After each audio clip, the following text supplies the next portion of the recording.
हर बार ये मुद्दा दरअसल बनता है और धान के आसपास ही कहें कि छत्तीसगढ़ की पूरी सियासत घूमती भी रही है। सरकारें बनाता भी ये धान है और सरकारों को हटा भी देता है अपनी जिम्मेदारियों से, कुर्सी से। बहरहाल वरिष्ठ पत्रकार, राजनीतिक विश्लेषक शिव अनुराग पटिरिया जी हमारे साथ मौजूद हैं। बहुत स्वागत है आपका। बीजेपी की तरफ से सीनियर नेता हैं, एमएलए हैं रजनीश सिंह जी, और कांग्रेस की तरफ से नितिन बंसाली जी हमारे साथ। बहुत स्वागत है आप तमाम लोगों का। लेकिन शुरुआत आज रजनीश सिंह जी से करेंगे। रजनीश सिंह जी, ये बताइए कि जो किसान परेशान हैं, अलग अलग वक्त पर किसान जो है केंद्र सरकार के खिलाफ तो कभी राज्य सरकारों के खिलाफ सड़कों पर उतरते हैं, लेकिन ये किसान सिर्फ सियासी मोहरा ही क्यों बनकर रह जाता है? आपका जो आरोप है उस पर आज कृषि मंत्री का ये बयान आया कि दरअसल किसान कोई परेशान नहीं है, छत्तीसगढ़ का किसान तो बेहद खुश है। ये तो विपक्ष है जो हंगामा कर रहा है। तो आप ही बताइए कि आप हंगामा क्यों कर रहे हैं? देखिए मकसूद जी, अब वो मंत्री जी किस किसान की बात कर रहे हैं? आज उन्हीं के क्षेत्र में एक किसान ने आत्महत्या कर ली। अभी 3 दिन पहले एक रायपुर के पास एक गांव में 5 लोग ने आत्महत्या कर ली और कई जगह किसानों की आत्महत्या की बात आ रही है। अब उसके बाद भी कांग्रेस के नेताओं को, मंत्री को लगता है कि किसान खुश हैं तो उनको मुबारक, ऐसी खुशी देने के लिए यदि वो आए हैं किसानों को। तो बहरहाल रही बात आज की जो धान खरीदी की, हम पिछले यदि 18 साल का इतिहास देखेंगे धान खरीदी का, तो 1 नवंबर या अधिकतम 15 नवंबर से धान खरीदी हो जाता था। तब तक अर्ली वेराइटी का धान आ जाता है जी। और ये पिछले साल भी 1 दिसंबर को शुरू किए थे, इस बार भी 1 दिसंबर किए हैं। आज रायपुर में, बिलासपुर में और अन्य जगहों में बारिश हुई है। जिस बात को हम लोग बार बार बोल रहे हैं कि किसान के पास आज रखने का जगह नहीं है, उसको दोहरा तीहरा खर्चा हो रहा है। यदि हार्वेस्टर से काट करके बोरी मिल जाती थी तो बोरी में ले जा करके वो सीधा सोसाइटियों में बेच देता था, लेकिन आज वो कटाई कर रहा है, फिर मिंजाई कर रहा है, फिर घर ला रहा है, घर से मंडी ले जा रहा है। तो इनका जो 2500 वाला वादा है, किसान अब त्रस्त हो गए हैं, त्राही त्राही कर रहे हैं। और सिर्फ बोरी का नहीं, रकबा अलग काट दिए हैं, किसी का भुइयां में नहीं है करके कर रहे हैं। और आने वाले समय में जब धान खरीदी शुरू होगा, देखिएगा कितने ऐसे किसान रहेंगे जिनका रकबा कम कर दिया गया है और ये किसान सिर्फ आत्ममुग्ध होकर के आत्मसंतुष्टि से साथ ये ऐसा बयान दे रही है। आपके आरोप जो है, इन्होंने जो घोषणा किया था 2500, एक बात तो ये भी सामने आई थी। अच्छा बंसाली जी, एक बात, रजनीश सिंह जी के जो सवाल हैं उसके जवाब तो दे ही दीजिए बंसाली जी। और इसमें मेरा भी एक सप्लीमेंट्री क्वेश्चन के तौर पर आप ऐड ये कर लीजिए कि अभी तक जो चौथी किश्त है किसानों की, वो उनके खातों में नहीं पहुंची है और 1 दिसंबर आने में अब 10 दिन बाकी हैं। आपके जो कैबिनेट मंत्री हैं उनकी तरफ से दावा किया गया था कि अगर अगली खरीदी से पहले तक जो पूरा रकम किसानों के अकाउंट में नहीं पहुंचा धान के बोनस का या खरीदी का, तो वो अपने पद से इस्तीफा दे देंगे। तो अब या तो आप उनका इस्तीफा करवा दीजिएगा या फिर धान का पैसा ट्रांसफर करवा दीजिएगा कंप्लीट।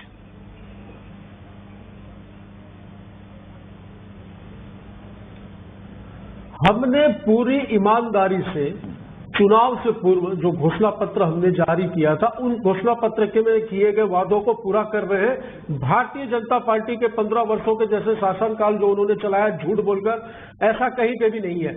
आप देखिए, हमने 2500 रुपए का वादा किया था, हम दे रहे हैं। अभी आपने कहा कि चौथी किस्त, मैं मानता हूं 3 किस्तें दी जा चुकी है। प्रदेश का किसान पूर्ण रूप से उसको वो खुश है, उसे किसी प्रकार का असंतोष नहीं है। भारतीय जनता पार्टी के जो मेरे भाई अभी प्रवक्ता लगातार आरोप लगा रहे थे और आपने कहा कि मैं उनका जवाब दूं, आत्महत्या के मामले में वो बात कर रहे थे कि रायपुर के पास कोई आत्महत्या हुई। कल फोटो सेशन करवाने इनके सारे नेता गए थे, मैं ये भी बता दूं। और 15 वर्षों तक के जब इनकी यहाँ पर सरकार रही, तब मैं आपको बता दूं, नेशनल क्राइम रिकॉर्ड ब्यूरो के आंकड़े यदि हम उठाकर देखें तो छत्तीसगढ़ पूरे भारत में किसानों की आत्महत्या के मामले में तीसरे नंबर पर आता था। प्रदेश के तत्कालीन मुख्यमंत्री doctor Raman Singh national crime record bureau के आंकड़े मेरे पास नहीं। चौथी बंसाली जी प्लीज मुझे कंप्लीट करने दीजिए।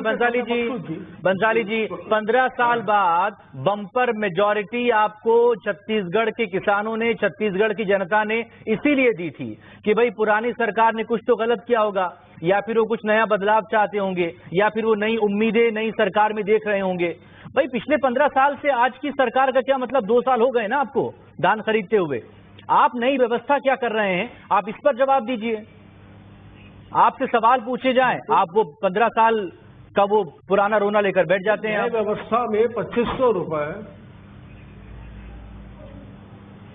सबसे पहले मकसूद जी हमने वादा किया था कर्जा माफ करेंगे, इन्होंने तो सपने में नहीं सोचा था कि कर्जा माफ करेंगे। हमने कर्जा माफ किया, 2500 रुपए वादा किया था, दे रहे।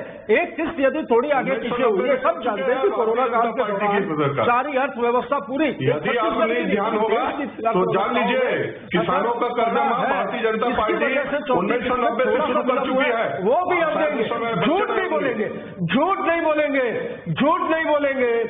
अरे कितने लोगों का छत्तीसगढ़ की बात वो सब बात करेंगे मकसूद जी, लेकिन अभी धान खरीदी के बारे में कोई बात नहीं करेंगे कि बरदाने की क्या व्यवस्था हो रही है, 1 तारीख से क्यों खरीद रहे हैं, 15 नवंबर से क्यों खरीदी इनकी प्रारंभ हो रही है, उसकी बात। बंसाली जी, वैसे तो मुझे पटेरा जी के पास जाना था, मगर वो अब आप चूंकि बोल रहे हैं तो इस सवाल का जवाब और दे दीजिए। ये वादे किसने किए थे?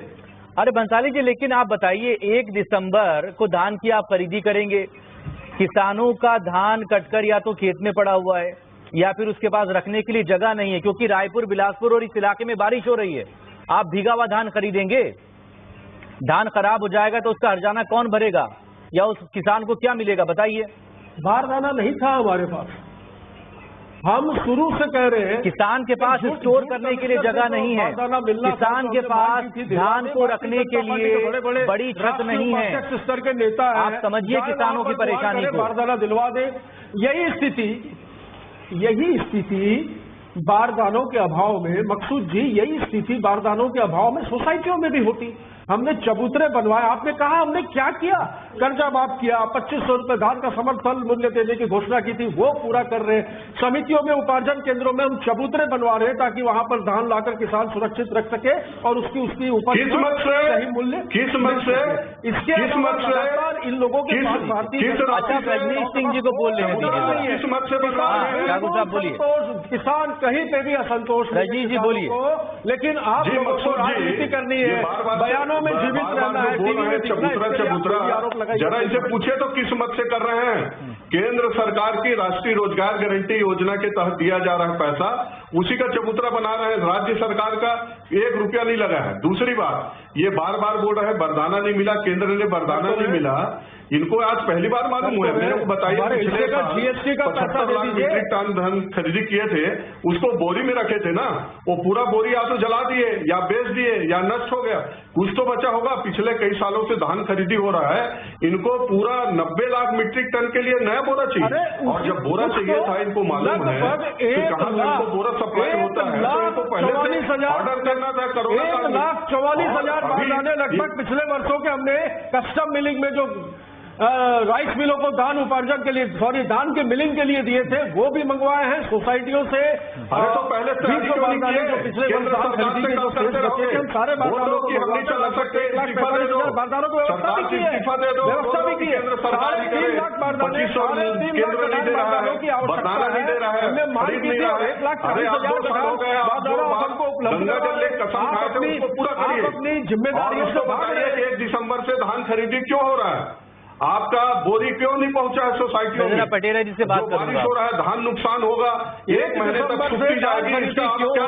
देखिए बंसाली जी, रजनीश जी प्लीज, देखो कुछ टेक्निकल इश्यू आ रहा है, मैं पटेरा जी से बात नहीं कर पा रहा हूँ, उनसे बात करना बहुत जरूरी है, वही आप दोनों को आईना दिखाएंगे। अब पटेरिया जी आप बताइए, बहुत माफी के साथ इस शब्द का इस्तेमाल कर रहा हूं मैं, पॉलिटिकल फुटबॉल, क्या वाकई में केंद्र और राज्य के बीच, किसान वो कहीं का भी हो, हम फिलहाल छत्तीसगढ़ की बात कर रहे हैं, वो हर मुद्दे पर, अपने हित से जुड़े मुद्दे पर सिर्फ पॉलिटिकल फुटबॉल की तरह ही इस्तेमाल होता रहा है? मकसूद साहब, आपने बहुत सही है। सबसे बड़ी बात है, किसान राजनीति का मुद्दा है, राजनीति का विषय है, हर व्यक्ति अपनी अपनी बात करता है, अब वो अर्ध सत्य होता है। दरअसल किसान का जो छत्तीसगढ़ में जो धान का साइकिल है, उसमें अक्टूबर के लास्ट वीक से धान आना प्रारंभ हो जाता है। पिछले 10-15 सालों में लगातार 1 नवंबर से लेकर 15 नवंबर के बीच में लगातार खरीदारी होती रही है, लेकिन लास्ट ईयर डिले होते होते 1 दिसंबर हुई। और उस बीच क्या हुआ था, लास्ट ईयर भी हम लोग आपस में एक दूसरे से बात की थी, लगभग 25 से 30% जो धान है वो कोचियों के जरिए दलालों के पास पहुंच गया था। कुछ छापे पड़े थे, कुछ गड़बड़ हुआ था। उड़ीसा से भी बड़ी मात्रा में धान आया था और तब बहुत से आरोप लगे थे। लेकिन कहते हैं ना कि चीजें हवा में आती हैं और हवा में उड़ के चली जाती हैं, उनका कोई सीरियस एक्चुअली जिन कोचियों पर कार्रवाई हुई थी उनमें क्या दंडात्मक कार्रवाई आज किसी को नहीं मालूम है। उड़ीसा से धान के आरोप लगे थे उन पर कितनी सत्यता थी किसी को नहीं मालूम है।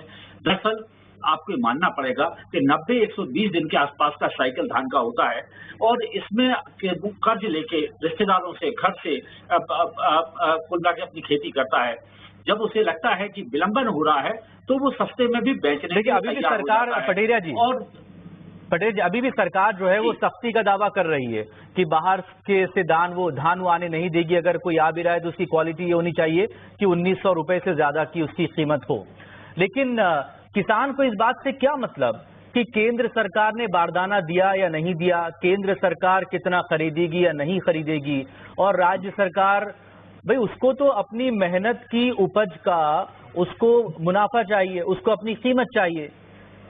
तमाम मौसम तमाम हालात से जूझते हुए जो अपना खून पसीना बहाकर फसल को सींचता है उसको इतना तो कम से कम तो उसका जायज हक बनता है, वो क्यों उसे नहीं मिल पाता? देखिए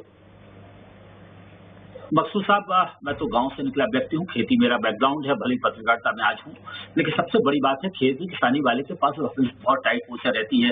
जो जैसी फसल आती है तो पेस्टिसाइड वाला, फर्टिलाइजर वाला, लेबर कॉन्ट्रैक्टर सब पीछे लग जाते हैं, वो अपना पैसा ले जाते हैं। लगभग आधी फसल की कीमत के बराबर ये लोग वसूल लेते हैं। कुछ पैसा फिर उसे अगली जो सीड है उसके लिए चाहिए होता है, बाकी शादी ब्याह बीमारी होती हैं। दरअसल साइकिल को तोड़ने का काम करते हैं। जब विलंबित होता है तो व्यक्ति अपने आप को रोक नहीं पाता। बड़ा किसान तो रोक लेता है, बड़ा किसान स्टोर कर लेता है और बाद में प्रॉफिट भी कम मिलता है, लेकिन छोटे किसान के पास में 10-15 दिन से ज्यादा की ताकत होती नहीं और वो टूट जाता है। और ये पूरा हिंदुस्तान का सच है। वो कर्जे के बोझ में तो दबा रहता है बेचारा, वो घर साहूकारों के चंगुल में उलझ जाता है और जब वसूली के लिए दबाव बढ़ता है तो फिर वो अपनी जान दे देता है, अपने ये सोचे बगैर कि उसके पीछे उसके परिवार का क्या होगा। मतलब गजब विडंबना है ये। मतलब पूरी राजनीति किसानों के नाम पर होती है, लेकिन वाकई में किसानों का हितैषी या उसका भला चाहने वाला कोई भी सरकार नजर आती नहीं है। अफसोस है ये। बिल्कुल आपका मकसूद साहब बिल्कुल कहना है, बहुत दिक्कत की बात है। हम किसानों की बात करते हैं, किसान उसी तरह हैं कि हम बुआ की बहुत मानते हैं लेकिन बुआ की बात नहीं मानते हैं। तो हम किसान की बात बहुत करते हैं लेकिन उसके हित में कोई बात नहीं करते हैं। तो बातें बहुत हो जाती है। कहते हैं जमानी जमा खर्च खूब हो जाता है, सरकारें बदलती रहती हैं, किसान मुद्दा बना रहता है, हर साल कैलेंडर बदलते हैं। हम क्राइम रिकॉर्ड ब्यूरो के आंकड़े बताते हैं, तुम्हारे जमाने में इतने बढ़ गया, हमारे जमाने में इतना कम हो गया, लेकिन आंकड़ों से पेट नहीं भरता, आंकड़ों से किसान की जगह नहीं बनती। सबसे बड़ी बात उसे कैसा बाजार दीजिए, कैसा सपोर्टिंग सिस्टम दीजिएगा, और जब कैश लाए, जो मिले, सबसे बड़ी बात है क्रॉप जब आती है तो कैश मिलने में उसे दिक्कत होती है और यहीं से एक दुष्चक्र चालू हो जाता है। बंसाली जी बताइए भाई कि किसान के लिए कर क्या रहे हैं आप? एक किसान ने बड़ी उम्मीदों के साथ आपको कुर्सी सौंपी, सत्ता सौंपी, बड़े बड़े वादे भी आपने किए थे। ये नहीं कह रहे हैं कि आपने वादों को पूरा नहीं किया, आप पूरा करने की कोशिश कर रहे हैं क्योंकि 5 साल के लिए आपको मैंडेट मिला है, लेकिन और भी बहुत सी उम्मीदें उसकी हैं आपसे।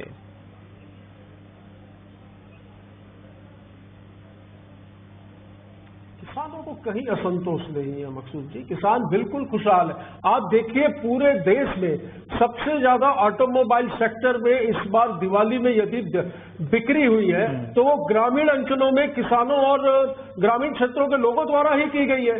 ये कहां से पैसा आया? ये कि हमने गौधन योजना के तहत गोबर खरीदी का भुगतान किया, 5700 करोड़ रुपए से ज्यादा हमने किसानों के खातों में जो बोनस की राशि थी वो राजीव गांधी न्याय योजना के तहत ट्रांसफर की। 1 नवंबर को जो हमने तीसरी किस्त जारी की थी उस किस्त में, और इन सारी चीजों की वजह से देखिए बाजार में कैसा फ्लो आया। ये कहां से आ रहा है? जब ग्रामीण अंचलों में किसानों के पास जब पैसा है तभी तो बाजारों में पैसा आ रहा है। कृषि प्रधान प्रदेश है और जहां पर खेती किसानी ही सबसे महत्वपूर्ण व्यवसाय में कहें तो माना जाता है। यदि खेती किसानी अच्छी होती है तो बाजार की स्थिति भी अच्छी होती है, और बाजार की स्थिति इस बार मुझे बताने की आवश्यकता नहीं है कि छत्तीसगढ़ में बम्पर खरीदियां हुई है, चाहे वो 4 व्हीलर हो, चाहे 2 व्हीलर हो, चाहे सोने चांदी की खरीदी हो। वैसे तो मुझे रजनीश सिंह जी के पास जाना था काउंटर लेने के लिए, जो हुई है वो ग्रामीण क्षेत्रों में। वैसे आपका काउंटर लेने के लिए मुझे रजनीश सिंह जी के पास जाना था, लेकिन मैं पटेरिया जी के पास से जाऊँ। पटेरिया जी, सरकार में जो बैठा होता है ना, तो वो ऐसा गुलाबी चश्मा लगा के बैठा होता है कि उसे सब कुछ रंगीन या गुलाबी नजर आता है, हर जगह उसे सब्ज बाग नजर आते हैं।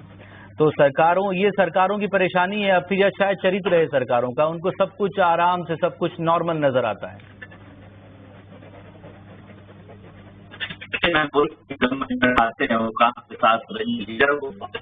झंडे बदल जाते हैं, लेकिन सरकार को काम करने का तरीका वही रहता है, क्योंकि जो हमारी ब्यूरोक्रेसी वही है। बहुत थोड़े बहुत होते हैं, कॉस्मेटिक चेंज होते हैं। दरअसल जो मूलभूत परिवर्तन होना चाहिए, जिसकी हम अपेक्षा समाज से करते हैं, वो परिवर्तन नहीं हो पा रहे हैं। बीजेपी हो जो कभी न कभी वादा कर चुकी है, कांग्रेस ने भी रणनीति का वादा करके मध्य प्रदेश छत्तीसगढ़ में सरकार नहीं आई। सबसे बड़ी बात है, कुछ नया करने की कोशिश अगर नहीं होगी, मुझे लगता है किसानों की हालात ठीक नहीं होगी। आप कॉस्मेटिक सर्जरी से कोई डिजीज को ठीक नहीं कर सकते हैं, आप उसे छुपा सकते हैं। कहते हैं ना, कालीन के नीचे गंदगी आप रख सकते हैं, तो गंदगी जब तक हटाएंगे नहीं तब तक बीमारियां दूर नहीं होंगी। सबसे बड़ी बात है, राजनीति में रहने वाले लोग, दोनों मित्रों के विनम्रता के साथ कह रहा हूँ, राजनीति में नाम निशान झंडे बदलने से बहुत कुछ नहीं होता है। बदले तो लोगों की पर्चेसिंग कैपेसिटी बदलना चाहिए, लोगों की लाइफ स्टाइल बदलना चाहिए। हम आजादी के 70 साल बाद हम इसी मुद्दे पर बात कर रहे हैं कि आत्महत्या कितनी हो रही है, कितने बेरोजगार है, कितने लोग हम पैसा दे रहे हैं, स्वास्थ्य सुविधाएं है कि नहीं है, सरकारी स्कूल चल रहे हैं कि नहीं चल रहे हैं। एक बहुत ही भयंकर एक छोटी बात और कहूँगा, सरकार अस्पताल हुई शिक्षा के क्षेत्र में प्राइवेट स्कूल खोल गए, चिकित्सा के क्षेत्र में अस्पताल हुई तो प्राइवेट हॉस्पिटल खोल गए, ट्रांसपोर्ट में अस्पताल हुई तो स्लीपर आ गए, और सबसे बड़ा सुरक्षा में अस्पताल हुई तो सिक्योरिटी गार्ड आ गए। सबसे बड़ी बात है कि हमारी सरकारों को जितना करना चाहिए था वो नहीं हुआ। खेती किसानों की नई स्थिति है। बात है छत्तीसगढ़ में बहुत ही महत्वपूर्ण एक राजनेता हुआ रामचंद्र सिंह जी, वो भोपाल में मेरे करीब रहते थे। उन्होंने एक बहुत बड़ी रिपोर्ट श्रीमती गांधी को बना के दी थी, जिसमें कहा था कि छत्तीसगढ़ में किसान की हालत तब ठीक होगी जब horticulture, sericulture, agriculture, fisheries and fisheries को आपस में जोड़ दिया जाएगा। उनका कहना छत्तीसगढ़ के किसानों की ज्यादातर किसानों की माली हालत इसलिए खराब है क्योंकि जोतें बहुत छोटी हैं। रामचंद्र सिंह जी देव अजीत जोगी के जमाने में वित्त मंत्री थे, उसके पहले वो पश्चिम बंगाल सरकार के एडवाइजर थे, उसके पहले वर्ल्ड बैंक के एडवाइजर थे, और बहुत ही लब्ध प्रतिष्ठित परिवार के व्यक्ति थे, और राज परिवार से होने के बाद भी जीवन बहुत सारे जीते। तो उनकी बातों को, उनकी रिपोर्ट को मैंने बहुत करीब से देखा है। मुझे लगता है चारों पांच 6 चीजों में जोड़ दें तो छत्तीसगढ़ का किसान खुशहाल हो जाएगा। तो बाजार लेकिन ये भाई रिपोर्ट तो इससे पहले MS स्वामीनाथन की भी पड़ी हुई है ना केंद्र सरकार के पास, लेकिन रिपोर्ट से बस पड़ी रहती है। वो रिपोर्ट का काम है कि जो आपको सुझाव होते हैं या जो सिफारिशें होती हैं वो फाइलों में कहीं गुम हो जाती हैं, उसी में बंद रहती हैं। वो बड़ा अच्छा शेर अदम गोंडवी का कि तुम्हारे फाइलों में गांव का मौसम गुलाबी है। तो रजनीश सिंह जी, खैर अब फाइनल कमेंट के लिए आप ही के पास आएंगे। बताइए, आपने भी सरकार चलाई है, सरकार को क्या करना चाहिए? आपको कहाँ गलत लग रहा है इस वक्त कि सरकार ये गलत कर रही है किसानों के साथ, सरकार को ये करना चाहिए? जी ये मकसूद जी, इनके साथ यदि बात करेंगे, पिछले बार 15 साल की करते हैं, ये कहीं नहीं टिक पाएंगे। लेकिन रही बात अभी धान खरीदी की, हम सिर्फ ये चाहते हैं, आज तो धान खरीदी 10 दिन बाकी है तो आज बहस हो रही। आप देखिएगा 2.5 महीने जब धान खरीदी होगा, कई बार ऐसी स्थिति सरकार में आने वाली है जिसमें आपको विषय पर चर्चा करानी पड़ेगी।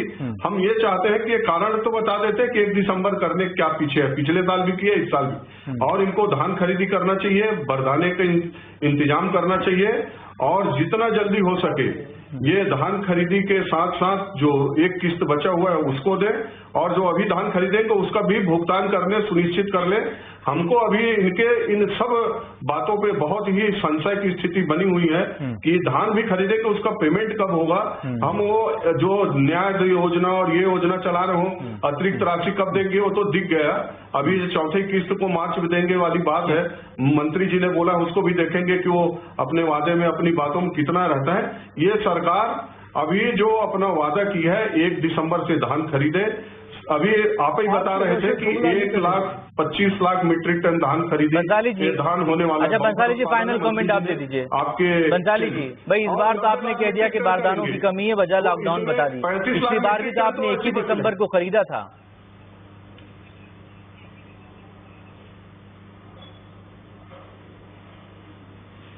परिस्थितियों वश ऐसा किया गया होगा। अभी इस वर्ष की बात है। मैं आपके इस चैनल में जिम्मेदारी से ये कहता हूं कि किसानों का धान खरीदा जाएगा, उनका भुगतान किया जाएगा, समय पे उनको उनकी भुगतान की बिक्री की जो राशि है वो मिलेगी।